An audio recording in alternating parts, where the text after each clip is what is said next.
The snow had been falling since before dawn. By the time the light came, pale and thin through the clouds, it had settled over everything, the field, the tree line, the silence itself. And that's when I saw it, a shape in the middle of all that white, small, motionless, so small I almost missed it entirely. A Pallas's cat Kitten, alone in the open snow, maybe 8 weeks old if that, its thick gray fur dusted with frost, its round, flat face turned outward, not toward safety, not toward the trees, but toward something moving at the edges of the field. 4 wolves, and they were circling. I want you to understand something before we go any further. Pallas's cats are not like the cats you know. They are ancient animals, compact, dense, built for cold and rock and silence. They are ambush hunters, not built for open ground, not built for this. And this kitten, it had nowhere to go. The wolves moved the way predators move when they aren't in a hurry. Slow, wide arcs, controlled, patient, each step deliberate, pressing just slightly into the snow.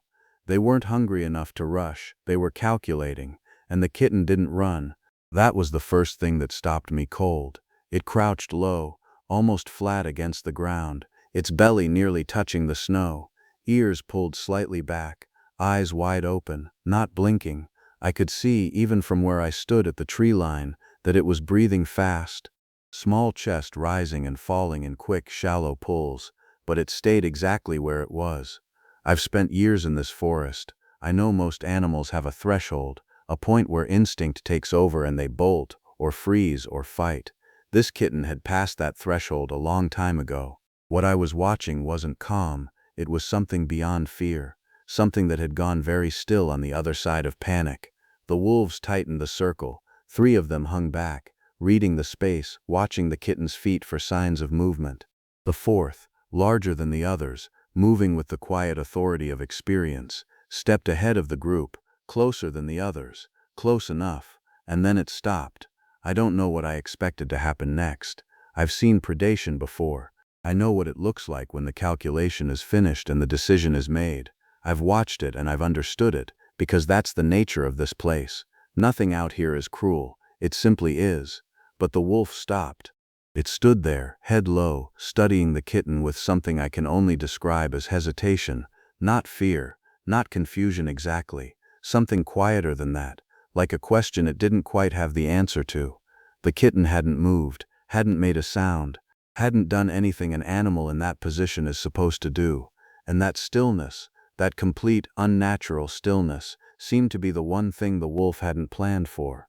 Behind me, the forest held its breath. I held mine. The other 3 wolves slowed, not retreating, not advancing, just pausing, reading the lead wolf for a signal that hadn't come yet. The kitten's eyes stayed open, fixed forward.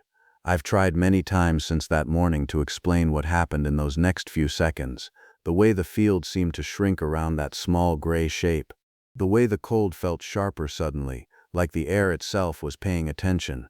I can't explain the wolves. I can't tell you what moved through whatever passes for thought in an animal that size, in that moment. What I can tell you is this: the lead wolf was close enough to end it. The angle was right, the opportunity was there, and instead of striking, it hesitated. Something was changing. I could feel it before I could see it, a shift in the quality of the silence.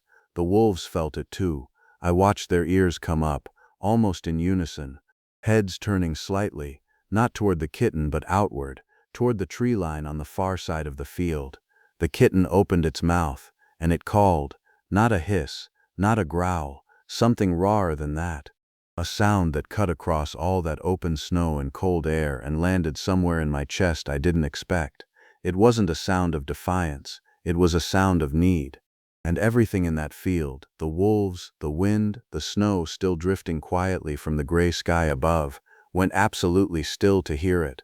The call faded into the cold air, and then, nothing. No answer from the trees, no movement at the edge of the field. Just the wind moving low across the snow, and 4 wolves standing in a loose circle around a kitten that had just done the one thing it had left to do, asked for help.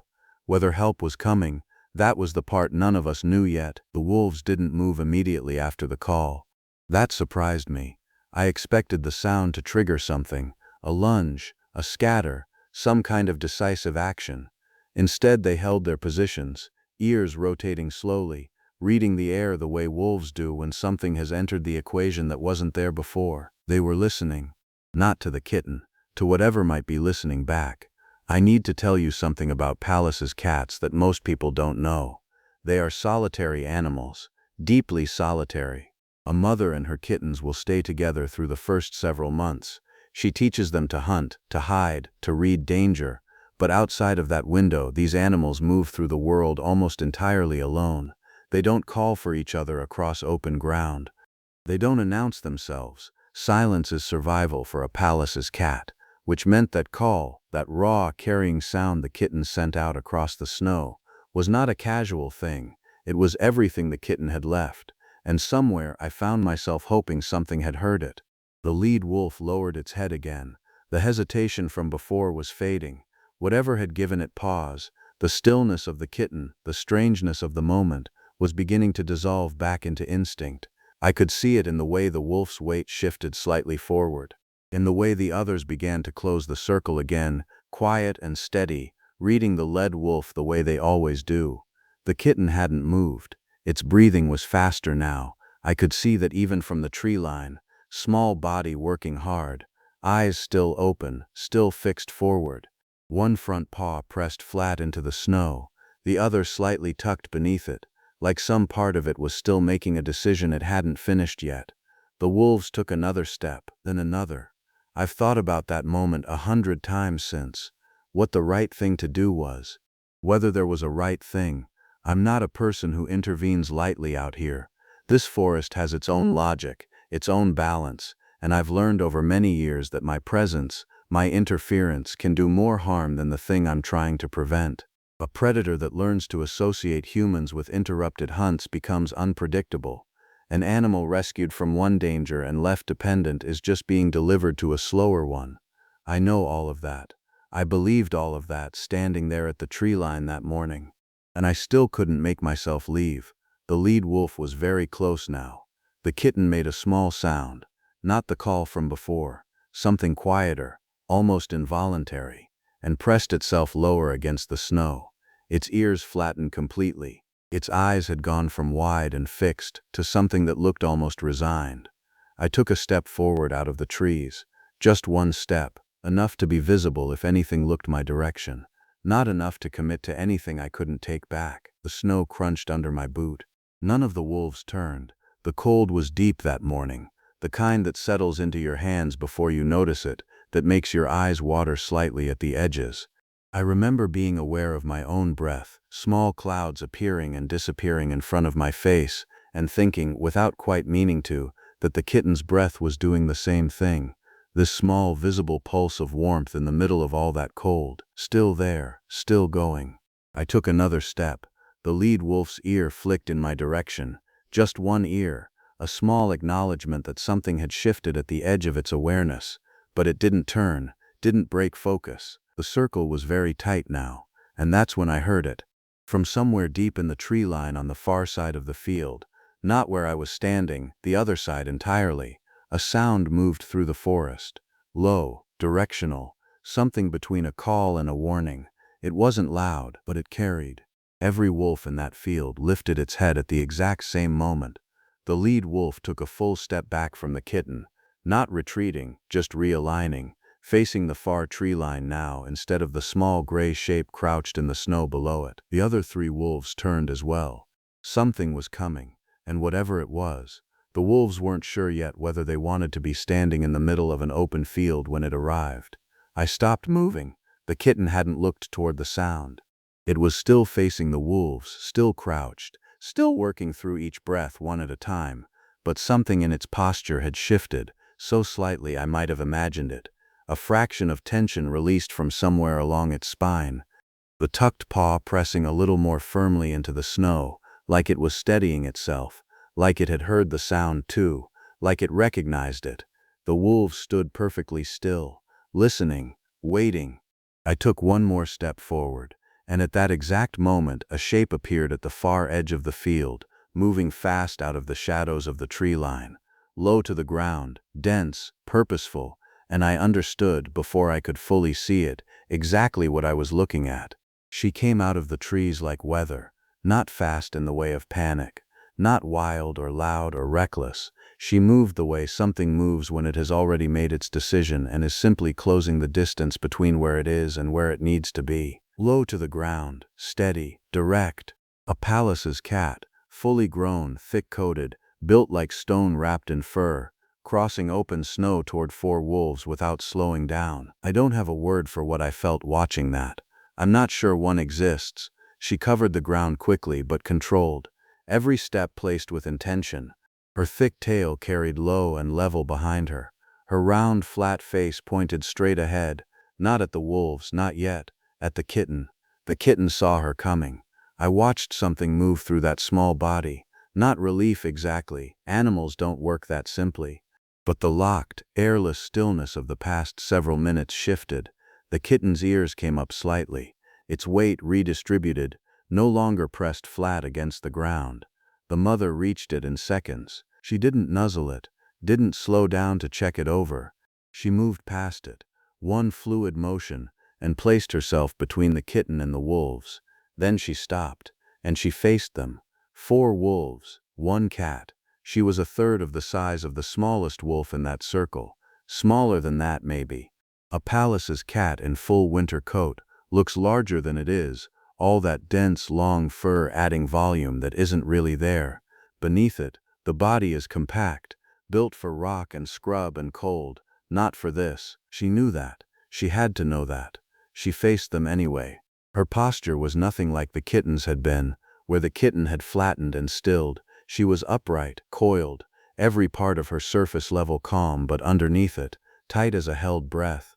Her eyes moved across all 4 wolves without rushing, the way you read a room when you've walked into something dangerous and need to understand it completely before you act. Her ears were up, her tail didn't move. The wolves hadn't expected this either. I could see it in the way they'd repositioned, no longer a tight circle, more of a loose spread. The 4 of them fanned slightly apart as she'd crossed the field. The lead wolf had retreated a full body length from where it had been standing over the kitten, not fleeing, recalibrating. This was not normal prey behavior. A Pallas's cat mother defending a kitten against wolves is not a common thing. It is not a rational thing by the cold mathematics of survival. The outcome of that engagement, run the numbers any way you want, does not end well for the cat. She was there anyway, standing in the snow between her kitten and 4 predators, offering nothing but her presence and whatever it was she was communicating through every line of her body. This is not a free thing. This will cost you something. The lead wolf took a slow step forward. The mother didn't move. It took another. She lowered her head, just slightly, and something changed in her eyes, a narrowing, a deepening of focus that even I could read from 40 feet away through cold air. The wolf stopped. Behind it, one of the others shifted position, circling wider, testing the edges of the situation the way wolves do, looking for the angle, looking for the easier read. The mother's head turned, just enough to track it, then back to the lead wolf. She was watching all of them at once. That's when I made my decision. I don't know if it was the right one. I've turned it over many times since, the way you turn over any moment where you stepped into something larger than yourself and can't fully know what your presence changed. What I know is that I couldn't stand there anymore.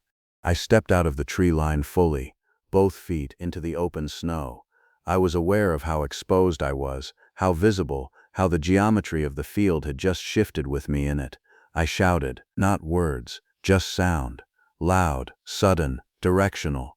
The kind of noise that doesn't belong in a quiet morning field, and every animal within range knows it. I grabbed a branch from the edge of the tree line and threw it hard into the snow between myself and the wolves. It hit and scattered a spray of white into the cold air. Every wolf turned toward me. For a moment nothing moved. The wolves read me the way they'd been reading the cat, quickly, fully, calculating what I represented and what I might do next. I kept moving forward, slow but continuous, no stopping, keeping my body large and my noise steady.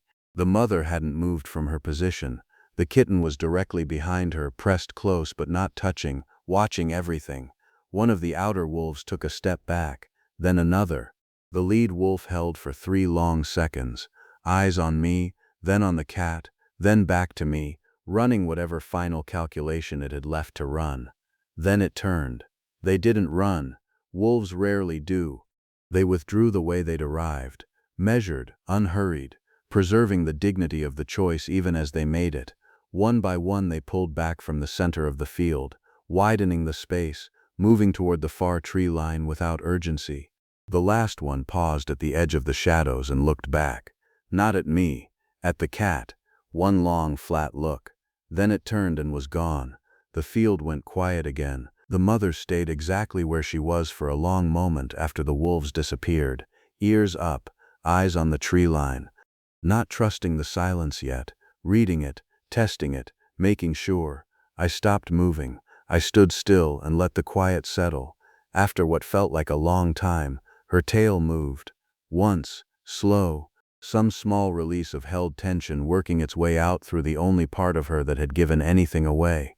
She turned and looked at the kitten. The kitten looked back at her. Something passed between them that I wasn't part of and couldn't name. Then she turned toward the near tree line. Her tree line, the direction she'd come from. She started walking, not rushing, not looking back, and the kitten fell in behind her, matching her pace, staying close. Two shapes moving through the snow toward the shadows at the edge of the field. I watched them go, and I realized, standing there in the cold with my heart still loud in my chest, that the danger wasn't fully over. The wolves had withdrawn, but withdrawn isn't gone, and a mother with a kitten still exposed on open ground, still a long way from cover. I kept watching until the trees took them. The tree line swallowed them whole. One moment they were there, two shapes moving through the snow, the smaller one tucked close behind the larger, and then the shadows shifted and they were simply gone, as if the forest had opened just enough to take them back and then closed again behind them. I stood in the middle of that field for a long time after, just standing, breathing, letting the cold come back in around me now that the thing I'd been holding myself against had passed. The snow had started falling again, light, almost weightless, settling over the tracks in the field, over the place where the kitten had stood alone, over the wide circling impressions the wolves had pressed into the white ground, covering everything, slowly, the way mornings out here always do. I walked the perimeter of the field before I left. I don't know exactly why. Some need to mark it, maybe, to walk the ground where the thing had happened and let my feet confirm what my eyes had seen. The wolf tracks were deep and clear, 4 sets, wide-gated, converging toward the center and then spreading back out toward the far tree line. You could read the whole story in the snow if you knew how to look. The kitten's prints were small, almost impossibly small for something that had just survived what it survived, concentrated in one spot near the center of the field. No running, no zigzagging, just that one motionless point where it had stood and held and called out across the cold.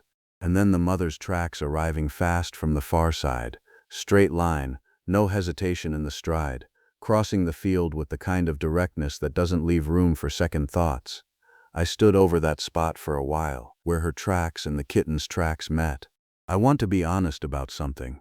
I've told this story a few times since that morning, and every time I get to this part, someone asks me whether the mother knew, whether she understood what she was walking into when she came out of those trees. I don't know how to answer that. What I know is what I saw. A sound carrying across snow, a shape appearing at the tree line, a straight, unwavering line crossed in full view of 4 predators, with nothing waiting at the end of it but risk. Whether that's knowing or something older than knowing, I'm not the right person to say. What I can say is that it looked, from where I was standing, like a choice. I went back to my cabin that evening and I didn't sleep much. Not from fear. The fear had burned off somewhere in the middle of that field. Something else kept me up. The image of the kitten crouched in the snow. The quality of that stillness. The sound it made when it had nothing left but sound. And the mother coming out of the dark like she'd always been coming. Like the distance between them was just a formality to be closed. I made tea I didn't drink, watched the window, listened to the wind working through the trees outside. Somewhere out there, in whatever hollow or rock shelter or dense thicket had become their temporary world, a mother and her kitten were spending the night the way Pallas's cats have spent nights in this landscape for thousands of years. Close, hidden, warm against the cold in the way that only nearness can make you warm. I found that thought steadying. 3 days passed. I went about the work of the place, checking the trail cameras, clearing the path to the eastern ridge, the ordinary rhythms that hold a life like mine together. The snow came once more, and then stopped. The temperature dropped overnight, and then leveled off into the kind of cold that simply stays, neither worsening nor lifting, just present. I didn't go back to the field right away. Part of me didn't want to. There's a thing that happens sometimes when you've witnessed something you weren't meant to witness, a reluctance to return to the place, as though going back might somehow unmake it, might reduce it to just a field in the snow. But on the fourth morning, something pulled me back. The light was better that day, softer, the kind that comes when the clouds thin without fully breaking and everything takes on an even, quiet glow. I walked the path from the cabin through the trees and came out at the edge of the field the same way I always do, through the gap in the birches where the ground slopes down slightly before leveling out. I stopped before I reached the open ground. There, along the edge of the field, right at the border where the packed snow of the tree line gives way to the softer, undisturbed surface of the open space, were tracks, fresh ones, small paw prints, clean-edged, pressed firmly into the snow, moving parallel to the tree line, not crossing into the open field, staying smart, staying covered, but there, present, following alongside the larger prints that moved beside them. Two sets, side by side. I crouched down and looked at them for a long time. The kitten's prints were slightly uneven, one side pressing a fraction deeper than the other, the gait not quite settled yet into the easy, rolling stride of an older animal, still finding its way, still learning the weight of its own body against the ground, but moving well. The larger prints beside them were steady and even, unhurried, the kind of tracks an animal leaves when it isn't being chased, isn't hunting, isn't afraid, just moving through its territory the way it has always moved, the way it will keep moving. I put my hand near the prints, not touching, just near, and felt something I don't have a clean name for. Not happiness exactly, something quieter than that, something that felt like it had been sitting in my chest for 4 days waiting for this moment to attach itself to. I stood up and looked out across the field. Empty now, just snow and light and the far tree line dark against the pale sky. No movement, no shapes. Whatever had happened in this place 4 days ago had been absorbed back into the ordinary life of the forest, the way everything out here eventually is. But the tracks were there. The tracks were there. And standing at the edge of that field, in the cold and the quiet, I found myself thinking about all the mornings I'd walked this path and seen nothing. All the times the forest had kept its life hidden from me, running its ancient business just out of sight, just beyond what I could see or hear or reach. How much of it happens without a single witness? How much of it has always happened, out in the cold, in the dark, in the deep places between the trees, and never needed anyone to see it? That kitten didn't survive because I was there. I want to be clear about that. I played a small part at the edge of something that was already in motion before I took a single step out of those trees. The mother had already crossed the field.